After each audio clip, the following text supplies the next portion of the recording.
சிவஹரி என் பேர். மலை அண்ணாவள மாதிரில நான் பேசுறதுல இருந்து தெரியல. நான் அடுத்த ஜென்மத்துல நடிகராக போறேன்னு. ஏன் நடிகரா பிறக்கணும் தெரியுமா சார்? புகழ், பணம், ஊரை வேற ஜாலியா சுத்தி பார்க்கலாம் சார். அம்மா அப்பா சொன்ன கேக்குறோமா? டீச்சர் சொன்ன கேக்குறோமா சார்? ஆனா இதே நடிகர்கள் சொன்ன கேக்குறோம்ல? நடிகர்களால சிரிக்க வைக்க முடியும், அழ வைக்க முடியும், சிந்திக்க வைக்க முடியும். சார் நீங்க எல்லாம் படிச்சு தான் டாக்டர், வக்கீல் எல்லாம் ஆக முடியும். நடிகர்கள் அப்படி இல்ல. நினைச்சா ஒரு புள்ள டாக்டர், ஒரு படத்துல வக்கீல், ஒரு படத்துல போலீஸ் ஆகும் சார். பட்ட கிளம்புறாங்களே. நீங்க எல்லாம் மிலிட்டரிக்கு போய் தான் துப்பாக்கி எடுத்து குண்டெல்லாம் போட்டு சண்டை போட முடியும். ஆனா நடிகர்கள் அப்படி இல்ல. நினைச்சா படத்துல துப்பாக்கி எடுப்பாங்க, சுடுவாங்க, போக்கிட்டே இருப்பாங்க சார். சார் எல்லாரும் பயந்து பயந்து தான் லவ் பண்ணாங்க. ஆனா நடிகர்கள் தைரியமான படத்துல லவ் பண்ணுவாங்க சார். சார் 40 வயசுக்காரங்க 16 வயசு பொண்ணோட டான்ஸ் ஆட முடியுமா? ஆனா இதே நடிகர்கள் டான்ஸ் ஆடுறாங்களே. 50 வயசுக்காரங்க காலேஜுக்கு போக முடியுமா? ஆனா இதே நடிகர்கள் போறாங்களே. சார் ஒரு சின்ன கிராமத்துக்கு போங்க, ஒரு தலைவர் போட்டோ காட்டி இது யாருன்னு கேளுங்க, என்ன பதில் வரும்? தெரியாதுன்னு வரும். அதே மாதிரி ஒரு நடிகர் போட்டோ காட்டி யாருன்னு கேளுங்க, டக்குன்னு வருவாங்க சார். சார் அதுக்குன்னு நடிகர்கள் வாழ்க்கையில கஷ்டமே இல்லைன்னு யார் சொன்னது? எல்லார் வாழ்க்கையிலும் கஷ்டம் தான் இருக்கு. நடிகர்கள் கஷ்டப்படுற அளவுக்கு புகழ், பணம் இதெல்லாமே கிடைக்குது சார். இதெல்லாம் புகழோட அடையாளம் சார். இந்த புகழெல்லாம் ஈஸியா பெறணும்னா ஒரே வழி, தனி வழி, அது வழி, அதுதான் நடிகராகிற வழி. அதனால அடுத்த பிறவிலையாவது ஆசை நிறைவேறதுக்கு சிறந்த நடிகராகவும் சிறந்த நடிகரை உருவாக்கிட்டு இருக்க நீங்க என்ன ஆசீர்வாதம் செய்யுங்க சார். நல்லா தம்பி, நீ நாளைக்கு நடிகனை பிறந்துடுற, நீ ஹீரோ ஆயிட்டான்னு வச்சுக்க.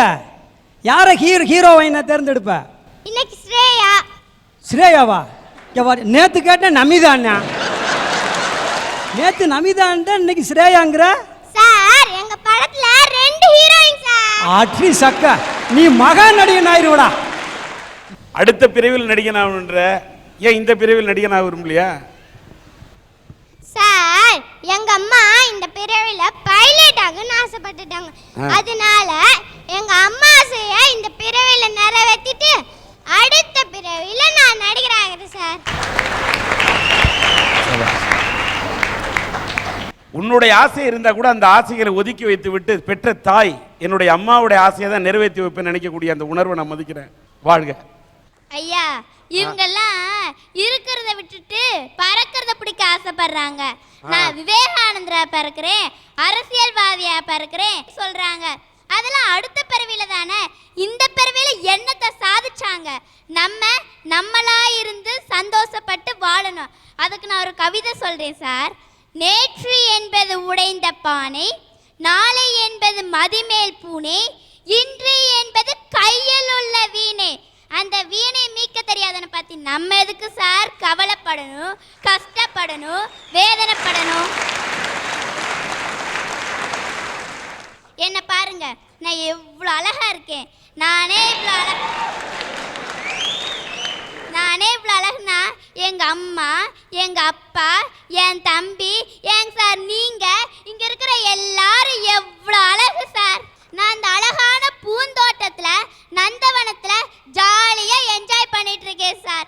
ஐயா, இப்ப ரோட்ல ஒரு வாழைப்பழத்தோல் கிடக்குது. மனசே 3 விதமா சிந்திப்பியான்.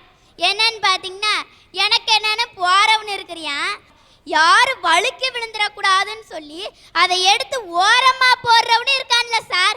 எனக்கு தேவை அந்த எடுத்து ஓரமா போடுறவனோட எண்ணம் தான் சார் எனக்கு தேவை.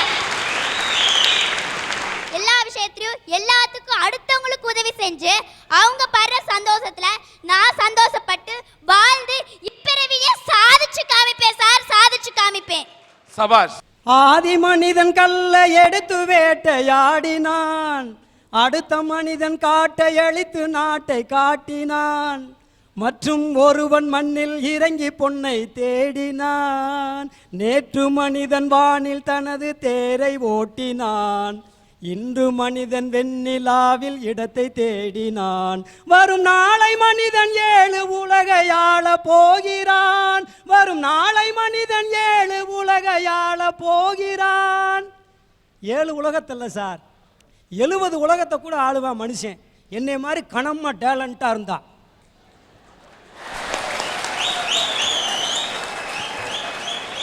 சராசரி இடம் 37 கிலோ சார். சராசரி இடம் 37 கிலோ. அதாவது சார், இந்த உலகம் தோன்றி 1370 கோடி ஆண்டுகள் ஆகுதுன்னு வரலாறு சொல்லுது சார். இந்த 1370 கோடி ஆண்டுகளா மனுஷன் படைச்ச சாதனையை பார்த்தா அடாடாடாடாடா, எவ்வளவு அற்புதம், அதிசயம், விஞ்ஞானம்.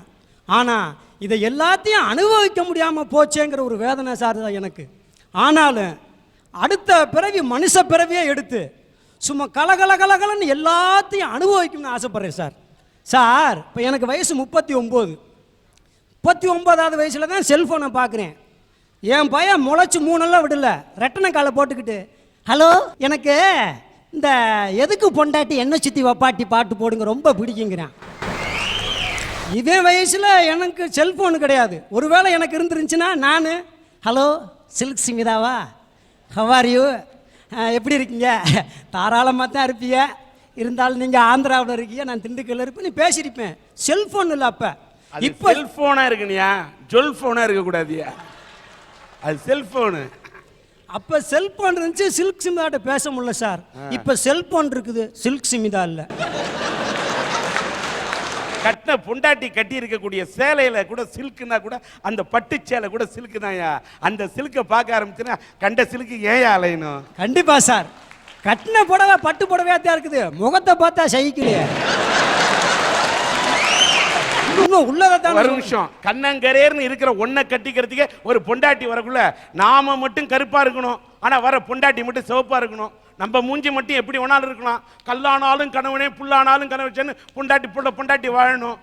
ஆனா அவங்க மட்டும் அழகா இருக்குன்னு என்னையா பெரிய சட்டம் பேசுறீங்க? இல்ல சார், நீங்க சொல்றதெல்லாம் கரெக்டு தான். என் சம்சாரம் கருப்புனாலும் விளையாட்டுக்கு சொல்லுங்க எலிசபெத் மகாராணியா நான் நினைச்சு குடும்பம் நடத்திக்கிட்டு இருக்கேன் சார். அது உண்மைதான். அதாவது சார், 4 வயசு பிள்ளை வந்து அவங்க அப்பாட்ட கேட்குது, எப்பா முடி வெட்டுறதுக்கு 150 ரூபா கொடுப்பா அப்படின்ச்சு. ஏமா ஆளுகளை வெட்டுறதுக்கே அவ்வளோதானம்மா கேட்குறேன் அவங்க அப்பா. ஏன்னா ஒரு மாதிரியா மாடலாக வெட்டி விடுறான். என் வயசில் அப்படிலாம் வெட்ட முடியல, அன்னியன் மாதிரி வெட்டி விடுறான். நான் சின்ன பிள்ளை போயிருந்தேனாக்கா, ஏன்டா சப்பி போட்ட மாங்கோட்டை மாதிரி இருக்குது உனக்கு அன்னியன் சேரான்னு குறவலையோட வெட்டியிருப்பேன். ஒரு முடி கூட என்னையால் சுதந்திரமாக அந்த நேரம் வெட்ட முடியல சார். சார், இன்னைக்கு இருக்க பள்ளிக்கூடத்தில் படிக்கிற குழந்தை எவ்வளோ சந்தோஷமாக இருக்குது தெரியுமா? ஆனால் எங்களால் படிக்கிற பப்பிலாம் இருக்க முடியல. வாத்தியார் உள்ள நுழைஞ்சாருன்னா அப்படியே ட்ரௌசர் ஊரா நினைச்சிடும், வெட்ட வெட்ட வெட்ட வெட்ட வெட்டன்னு ஆடி. ஆனால் இப்போ இருக்க பையன் வாத்தியார் வராது, சார் வணக்கம் சார் தீப்பிட்டி வச்சிருக்கீங்களா அப்படிங்கிறேன். ஏய் வாத்தியாட்ட அதெல்லாம் வர்றப்பே வாங்கிட்டு வர்றது இல்லையா அப்படிங்கிறார். இப்படி சந்தோஷமா எங்களெல்லாம் அனுபவிச்சிருக்க முடியல சார். ஆனா மறுபடியும் ஒரு மனித பிறவி எடுத்து நிச்சயம் எல்லாத்தையும் அனுபவிச்சு மகிழ்ச்சியா வாழ்ந்தா சார் என்னுடைய ஆசை. மனிதன் என்பவன் தெய்வமாகலாம், வாரி வாரி வழங்கும் போது வள்ளலாகலாம், வாளை போல தன்னை தந்து தியாகியாகலாம், உருகி ஓடும் மெழுகு போல ஒளியை வீசலாம். மனிதன் என்பவன் தெய்வமாகலாம். மனுஷனை பார்த்து தான் சார் நீ தெய்வம் மாதிரி அப்படின்னு சொல்றாங்க. அந்த அற்புதமான மனிதனா பிறக்கணும்னு தான் சார் நான் ஆசைப்படுறேன். ஐயா, ஒரு இஸ்லாமிய இறந்து சொர்க்கத்துக்கு போனான். அவனை பார்த்த ஆண்டவன், உனக்கு ஏன் சொர்க்கம் கொடுத்தேன் தெரியுமா அப்படின்னு கேட்டான். அப்போ அவன் சொன்னான், நான் 5 வேளை தொழுதேன், அதனால நீ எனக்கு சொர்க்கம் கொடுத்த அப்படின்னா. இல்லை, நீ 4 வேளை தான் தொழுத அப்படின்னா. அந்த மனுஷன் பதறி போயிட்டான். ஒருவேளை தொழுகாம நம்ம பாவம் செஞ்சிட்டோமோன்னு. பயப்படாத, அன்றொரு நாள் அதிகாலை நேரம் நீ பாங்கு சத்தம் கேட்டு தொழுகைக்கு சென்றாய். போற வழியில ஒரு குட்டி பூனை நெனைஞ்சு பனியில துவண்டு அப்படி உயிருக்கு போராடிட்டு வாடிட்டு இருந்துச்சு. அப்ப அந்த பூனையை நீ பார்த்து கையில எடுத்த. அந்த பூனை உன்னை இப்படி பார்த்துச்சு. உடனே அந்த பூனையை கொண்டு போய் உன் நெஞ்சு பக்கத்துல வச்சுக்கிட்ட. உன் நெஞ்சில் இருக்கிற சூடு அந்த பூனை மேலே பட்டுச்சு, அந்த பூனையோட குளிர் போயிருச்சு, கொஞ்ச நேரத்தில் அந்த பூனை துள்ளி குதிச்சு ஓடிருச்சு. நீ பார்த்த தொழுகையுடைய நேரம் முடிஞ்சு போயிருச்சு, திரும்பி நீ போயிட்ட. ஆனால் அன்னைக்கு 4 வேளை தான் தொழுத. ஆனால் அந்த பூனை மீது நீ காட்டினாயே மனிதநேயம், அதுக்கு தான்டா உனக்கு சொர்க்கம் கொடுத்தேன் அப்படின்னாயா. அந்த மனிதநேயம் இருக்கிற மனுஷனா பிறக்கணும் தாயா நான் ஆசைப்படுறேன். வாழ்க. மனிதனாக வாழ்ந்திட வேணும், மனதில் வையடா தம்பி, மனதில் வையடா. வளர்ந்து வரும் உலகத்துக்கே நீ வலது கையடா, நீ வலது கையடா. தனியுடைமை கொடுமைகள் தீர தொண்டு செய்யடா, நீ தொண்டு செய்யடா. தானா எல்லாம் மாறும் என்பது பழைய பொய்யடா, எல்லாம் பழைய பொய்யடா.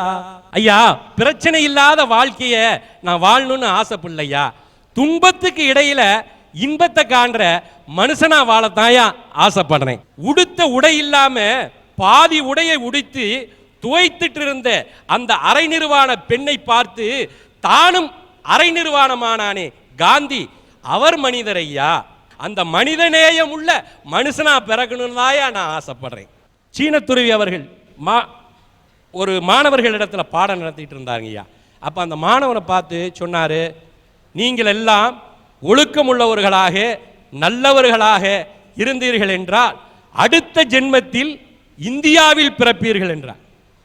சீனாவில் இருக்கக்கூடிய ஒரு துறவி, நீ ஒழுக்கமுள்ளவனா நல்லவனா நடந்துக்கிட்டீன்னா அடுத்த ஜென்மத்தில் இந்தியாவில் பிறப்பின்னு சொல்றான்னா இந்தியாவின் உயர்வு எந்த அளவு இருந்தால் அந்த வார்த்தையை அவன் சொல்லி இருப்பான்.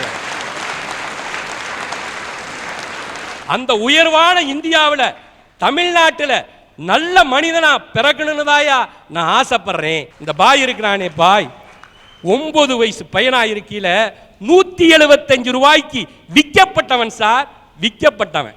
9 வயதுல எனக்கு பள்ளிக்கூடம் போகல, ஊரை சுத்திட்டு திரியினா, இவனை இப்படி விட்டா கெட்டு போயிடுவான்னு உறவினர் ஒருவர் என்னை என் தாயிடத்தில் சொல்லிவிட்டு அழைத்து சென்று மைசூர் தேவராஜ் மார்க்கெட்டிலே காய்கடையிலே 175 ரூபாய்க்கு விற்றுவிட்டு 25 ரூபாயை என் தாயிடத்திலே கொண்டு வந்து கொடுத்து விட்டு, உங்கள் மகன் நல்லா இருப்பான், பிரச்சனை இல்லை, நீங்க சந்தோஷமாயிருங்கன்னு போயிட்டார். இதுல என்ன கொடுமை தெரியுங்களா சார்? 175 ரூபாய்க்கு விற்கப்பட்டது எனக்கே தெரியாது. அங்கே எனக்கு என்ன வேலை தெரியுமா? இலைகளை அள்ளவும், தலைகளை எள்ளுவதும், குப்பைகளை கூட்டி குமிப்பதும், அவைகளை அள்ளி கொண்டு போய் குப்பை தொட்டியில் போடுவதும் தான். கொஞ்ச நாள் அல்ல, 2 வருடங்கள் அப்படி அங்க இருந்தையா. திருப்பி ஊருக்கு வந்தேன். சின்ன பையன், 10 வயசு 12 வயசு பையன், மொழி மறந்து போச்சு. அங்க பேசின மொழி தான் என் வாயில வந்துச்சு. எனக்கு பார்த்தா தமிழ் பேசுற மாதிரி இருக்கும். என்னை சுத்தி இருக்கிற பசங்கள்லாம் சிரிப்பாங்க. அதனால என்னால் அங்க இருக்க முடியல. திரும்பியும் வேலைக்கு போனேன். நீலகிரி மாவட்டத்தில் ஃபேமஸான ஒரு ஹோட்டல் கடையில் வேலை செஞ்சேன். சின்ன பையன், என்ன ஹோட்டல் கடையில் பெஞ்சு துடைக்கிற வேலை. அலுமினிய தட்டும் ஒரு வாழைத்தண்டும் கொடுப்பாங்க. அதை அப்படி பிடிச்சு இலை இழுத்து போட்டு வலிக்கணும். அப்படி வலிச்சேன்னா பாதி என் மேலே இருக்கும், மீதி தட்டில் இருக்கும். அப்படியே கொண்டு போய் போடுவேன். பாத்திரம் கழுவணும். பாத்திரத்தை கழுவும் போது சுத்தமாக கழுவிடுவேன். ஆனால் என் கையில் இருக்கிற கறி எனக்கு தெரியாது. மாஸ்டர் பார்த்துட்டு எட்டி உதப்பாயா, அப்படியே பாத்திரத்தோடு பாத்திரமா போய் உழுவேன். ஆனா அந்த நேரத்திலையும் நான் என்னுடைய குடும்பத்தினுடைய நிலையை நினைத்தேன், வறுமையை நினைத்தேன். அந்த நிலையிலும் மாசம் 50 ரூபாய் என்னுடைய தாய்க்கு என்னால் அனுப்ப முடியுங்கிற தன்னம்பிக்கை தான் எனக்கு தெரிஞ்சு. நான் கழுவி கொடுத்த பாத்திரத்தில் கறியை பார்க்கல, அந்த பாத்திரத்தில் என்ன செய்யறான்னு பார்த்தேன். இன்னைக்கு நான் ஒரு ஹோட்டலுக்கு முதலாளி ஐயா, ஒரு ஹோட்டலுக்கு முதலாளி. என்னுடைய தன்னம்பிக்கையை பார்த்து தாராபுரத்தில் என்னை இப்பொழுது ஒரு நகரமன்ற உறுப்பினராக என் பகுதி மக்கள் என்னை தேர்ந்தெடுத்திருக்கிறார்கள்.